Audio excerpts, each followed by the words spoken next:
Hey guys, and welcome to another episode of Modular, the Warframe mod review series. So update 20.2 is here, and with it's come 4 brand new augment mods. I'm going to do a pretty quick video on each of them, starting with honestly my favourite of the bunch, and that's Inaros' Negation Swarm. You can grab this augment from either Arbiters of Hexis or Perrin by getting to their max rank and spending 25,000 standing. So what do you actually get for your standing? Well, it's an augment for your Scarab armor ability, Inaros' 4th, and that adds on to the ability and immunity to status effects provided you've got the armor up, with every effect that you block taking 3% of that extra armor away from you. Now, from testing, honestly, I can't find any mods that affects this augment whatsoever, so you don't actually have to worry about creating a brand new build for it. Now, talking of the build, I've got a 5-former build on my Inaros, corrosive projections on there, cunning, drift, and stretch for range, prime continuity for duration, prime flow for energy storage, rage to turn health lost into energy to keep my abilities going at all times, and then I've got steel fiber, vitality, and quick thinking for survivability, as well as obviously the augment. This is my insanely tanky build, and that is designed to be able to take a ridiculous amount of damage before going down.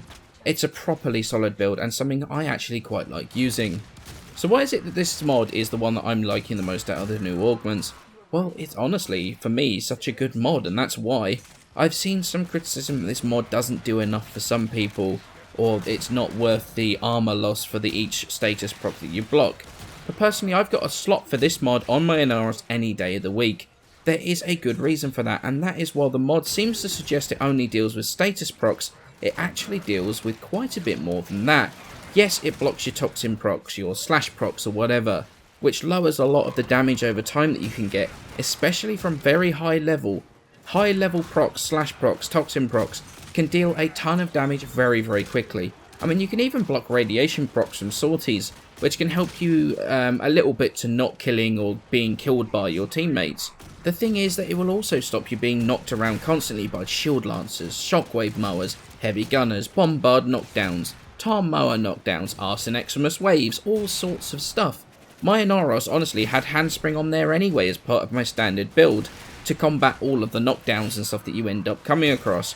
And the instant this mod came out, I replaced handspring immediately and found it to be super useful. It's way more reliable than Constitution and the knockdown prevention that mod brings, or handspring, which actually relies on you being knocked down in the first place. This augment is a really nice addition to Inaros' already seriously tanky skill set, and it further pushes his tankiness to the next level. While giving some nice resistance and knockdowns, I like it a lot.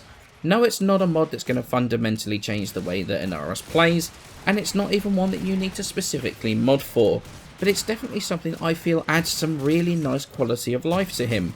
3% loss for each proc or knockdown isn't actually that much, plus when you can simply renew that lost amount ridiculously quickly without, it's not an insane energy cost, it's not a recast, and you can just regain the health lost with a single finisher. It's super easy to keep the whole thing constantly running. I'd say it's worth the standing cost you need to buy it, and honestly, it's definitely going to be on my Inaros builds for sure. So I hope you enjoyed my look at this new mod. More modular videos coming for other augments soon. I'll have the second episode of Titanfall coming up later today, and I shall see you in the next video.